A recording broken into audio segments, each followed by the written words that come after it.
Hey lovers, it's been a while, but I'm back. Here we go. Another episode of Love and Liberate. So happy you're here. Thank you for listening.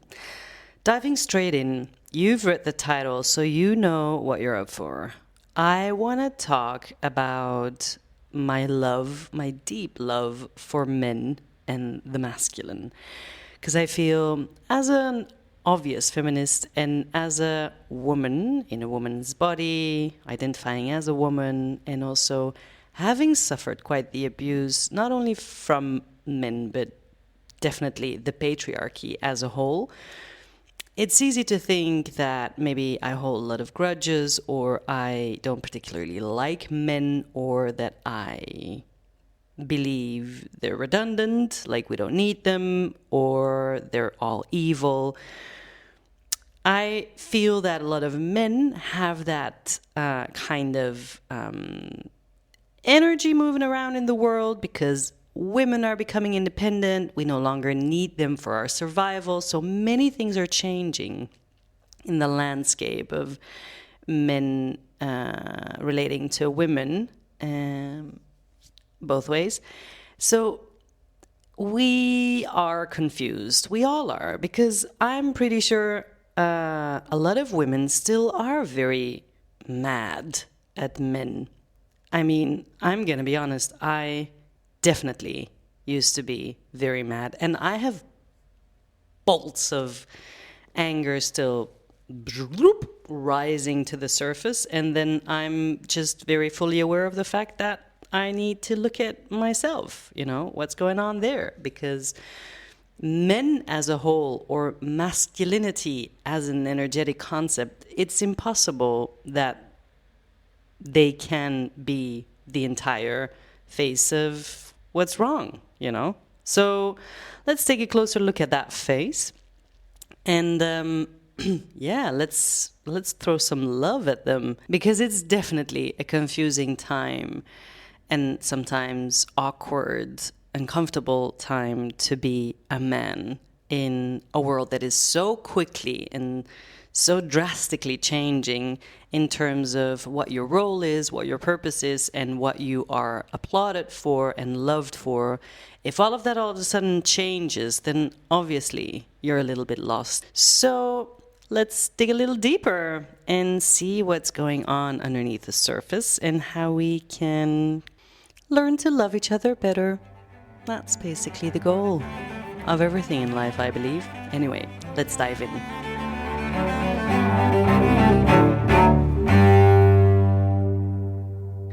So a few months ago, Vogue published an article saying that, it was titled, "Is it embarrassing to have a boyfriend nowadays?" And so that was quite the title to rock the boat with, because obviously, it's, as a woman nowadays, it's not embarrassing to have a boyfriend. That's rather clear. And that was also not the goal of the article, to state that it is indeed embarrassing.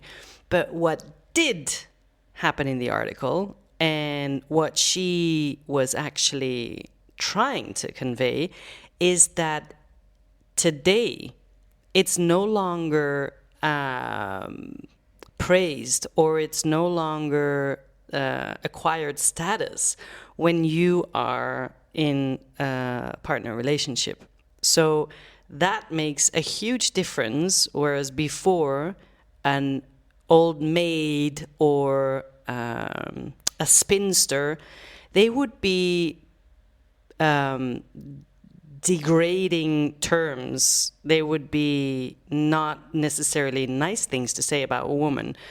Whereas now, being an independent, strong woman who can fend for herself and who has her own means and who can take care of herself is a very respectable place in society.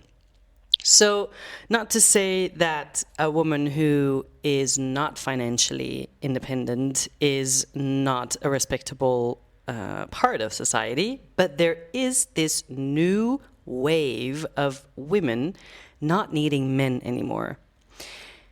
And that in itself doesn't necessarily have to be something to be proud of or to be ashamed of. It's just a natural response to society changing, a natural effect, result of women having their own bank accounts, women having the right to vote, women having access to the work floor, women being able to control birth. So there's a huge, huge shift happening in a very actually small scope of time. If we look at human history, 1 century ago, none of that was available or happening. And that's only 100 years. What is that? 3 generations, 4 generations? So that's like nothing in the face of humanity. And that went very fast. And that means that a lot of us are confused, you know? Even though women feeling the independence and having the independence, they're also confused about the roles that men can still play in their lives. So it's not a one-way street. It's not only men being confused about, but where's my value if you don't need me to make you, to make sure that you can eat. And same the other way around. Women are asking themselves the same question, like, what is your value in my life if I no longer need you to provide for me in my, basic needs? So on both ends of the spectrum, we are looking for new meaning, new values, new purpose. And that is, it's an arduous job, it's not easy. It goes with bumps, and people say things they don't mean, even experts, I guess social media nowadays, where everyone is an expert, it's a dangerous place to be if you want to, if you feel like you're looking for answers, or if you're looking for your place in the world or in life, or if you're feeling vulnerable, let's just be honest, that's not the place to be.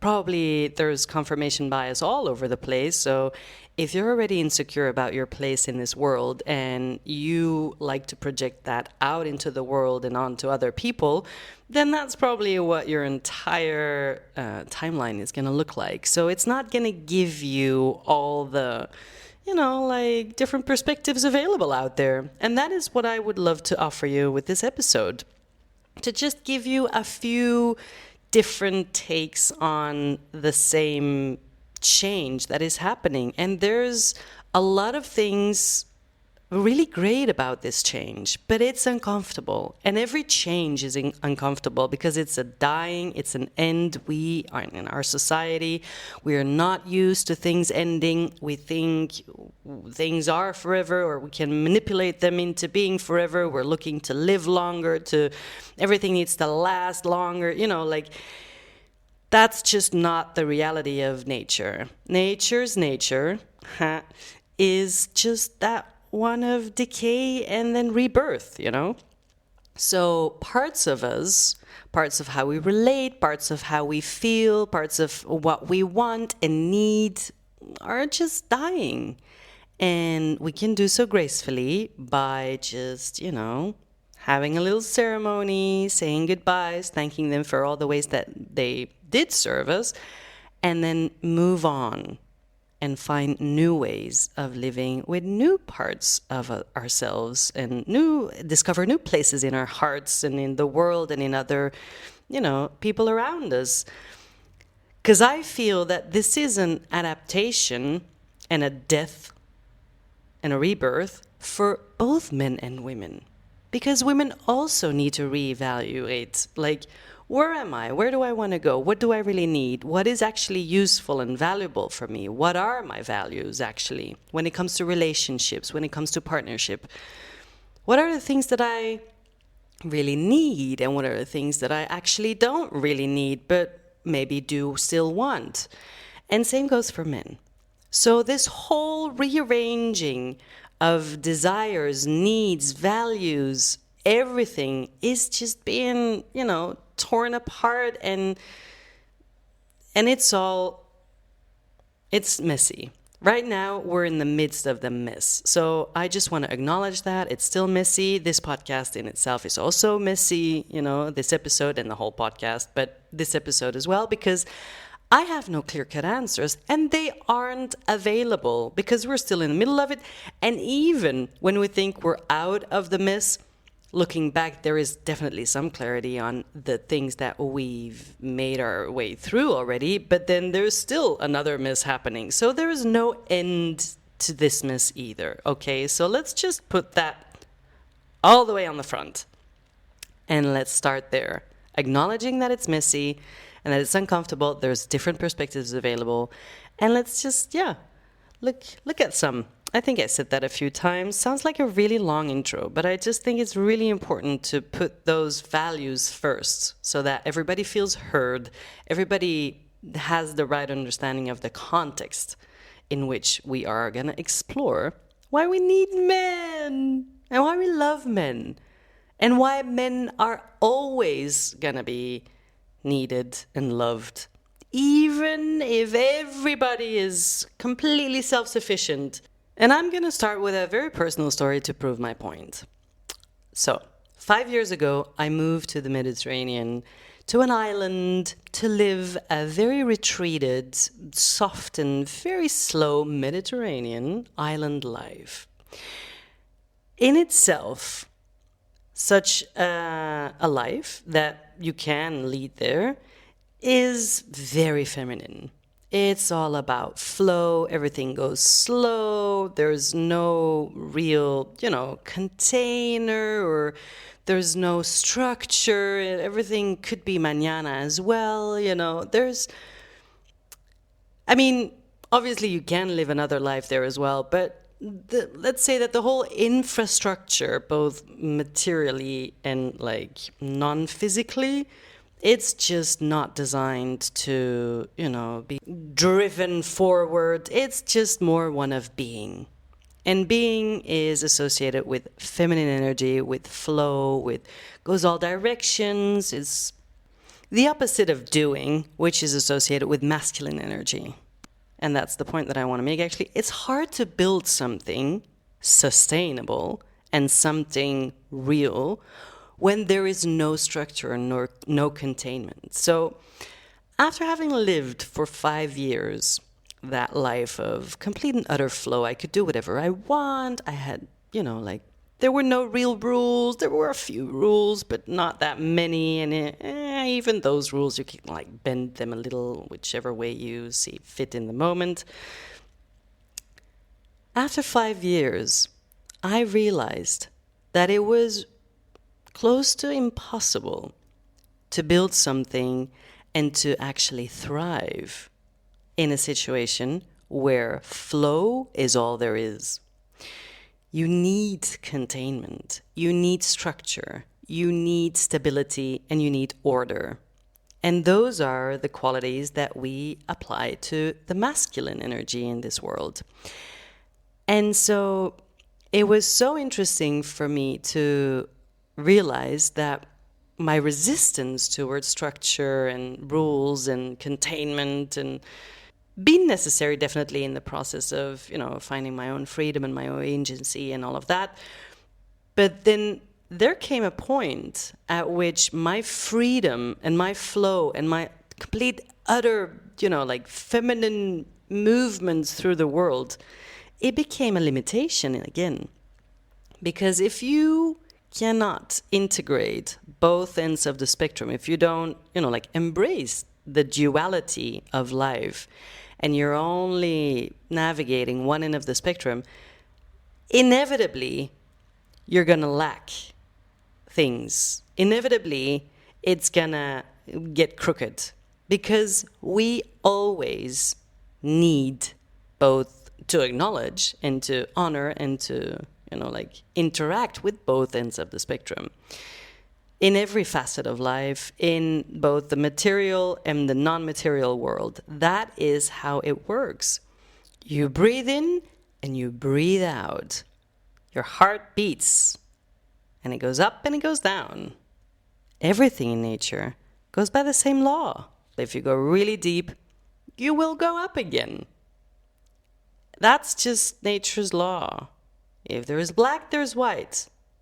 But you can't just only be in the black, because that means that you'll never understand that you're in the black, because you need white to understand the black. You need the contrast. Okay, I'm not going to get too philosophical here. But so the important takeaway from this story is that what I came to understand after 5 years is that the necessity for structure and for embracing masculine energy had become undeniable. The goals that I wanted to achieve, the things that I wanted for myself in the world, the things that I, worked on, they just wouldn't work. They wouldn't succeed because I did not have the proper masculine energy engaged to, make the things thrive that I wanted to thrive. And by masculine energy, I don't necessarily mean I needed a man by my side. For now, I've just been speaking to masculine energy as an energetic that is inside of all of us.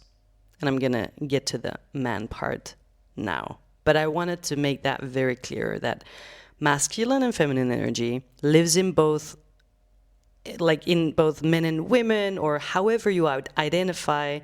We all have those energetics, and some people feel a lot more feminine energy and less masculine energy, or the other way around. It changes throughout life. It changes also in phases of life. It changes in women, even in the cycle. At times we have more estrogen and then less testosterone, and it changes, and it's fluctuating, and it's just a whole world in itself. But that is a very important thing to identify, that there is masculine energy. And I feel that as a society, we need to first understand what that necessarily means, and then we can go into men versus women. Because, versus, I don't think that's a good idea.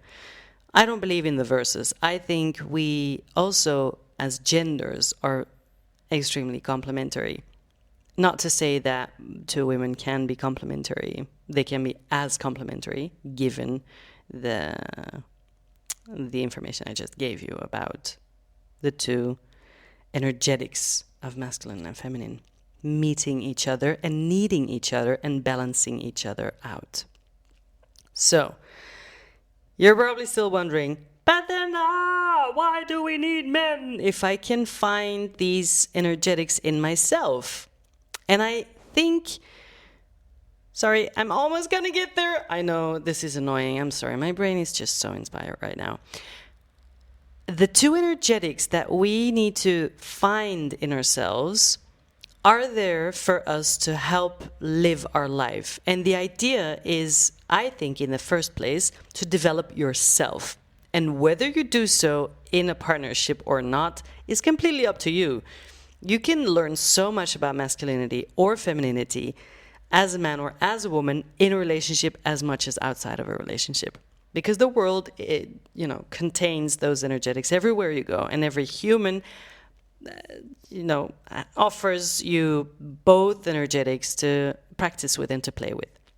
So we don't need a relationship to explore those energies. We can do so just by ourselves, and that is great. And I believe also, both for men and women, it is so vitally important nowadays to allow yourself to explore those energetics inside of yourself. So for men, that would mean to explore emotionality, to explore maybe a little less structure left and right, and not necessarily in their lives, but maybe just in their hearts or in their ways of thinking. Same for women. For us, it's been very healing to be able to find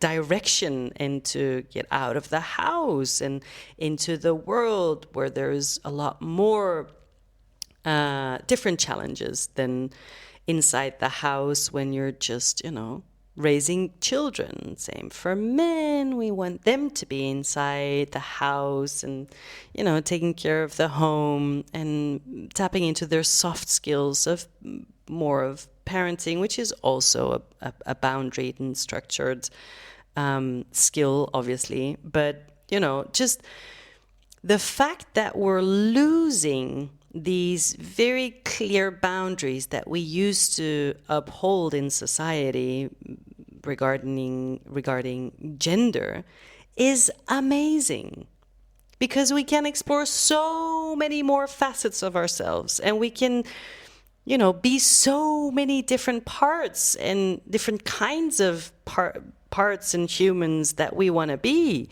And maybe in one phase you'll explore, wow, this is really interesting, and I love, diving deeper into my femininity. And then all of a sudden you're like, well, that was that. Thank you. That was great. Now I feel like exploring different parts of myself. So that, I think, is one part of the conversation, like exploring the energetics inside yourself, allowing yourself to cross those boundaries, those limitations. And, like, oh my God, I remember the first time I was watching Queer Eye. I think this is definitely like 10 or 12 years ago. I don't know. I mean, the Queer Eye, the new series with Jonathan Van Ness.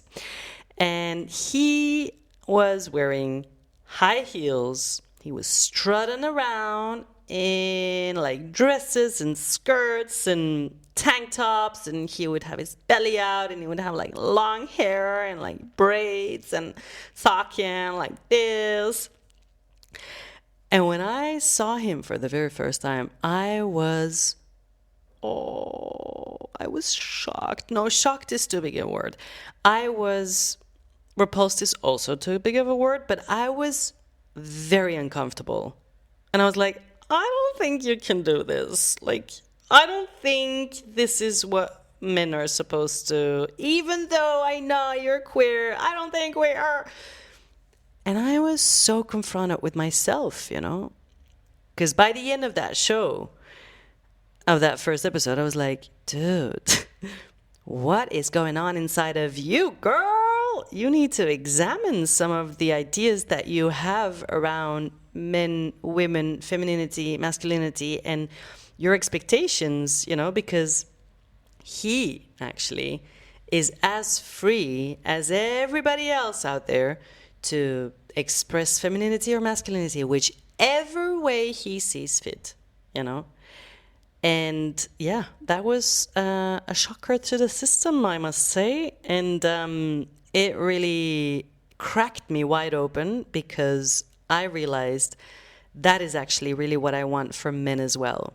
Because I remember, not vividly because I wasn't really there, but I remember the first time women started wearing pants, like Chanel. She, broke laws, not literal laws, but cultural, societal laws by designing pants and wearing pants for women.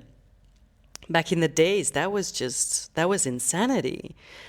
And I understood how much of a subject I was of my own culture, or a victim even of my own culture, because I was frowning upon him, a man, wearing skirts. I now feel very differently about it whenever I see, anybody, just really anybody expressing themselves that is outside of my tiny little box. I'm always just so happy and so cheering for them, because that's the kind of freedom that I want for myself as well. If you want to feel free to express, everybody has that same, right, should have that same right. Anyway, so why do we still need men today? Well, first of all, because I love men, okay? I know it's not cool nowadays, but I am super straight. Like, I love men. Like, I go out and I'm just like watching men all day. And like, it's not a joke. I'm serious here. I love men. I love them all. I mean, I have like a specific age category, let's be honest. But that's not the point. We are talking about masculine energy. And I think if we could just honor masculine energy and honor feminine energy, we can just like end the conversation right there. Because the real problem is genders, whichever one, not being allowed to embody a certain energetic. And that's the end of the conversation, really. I mean, that's honestly how I'm seeing it. And it's very clear cut, you know? My vision, it's as simple as if you just give women as well as men the chance to express themselves and to explore themselves and to interact and relate themselves and, you know, with the world and each other, whichever way they see fit, embodying either a feminine or a masculine energy. That's basically the end of all of the wars. Because that means that humans can just decide, that is a fit for me. I like to express myself like that. I would love to bring this. I feel capable of such and so. Like, that's the future, dear lovers. That's the only way forward. There is no other way.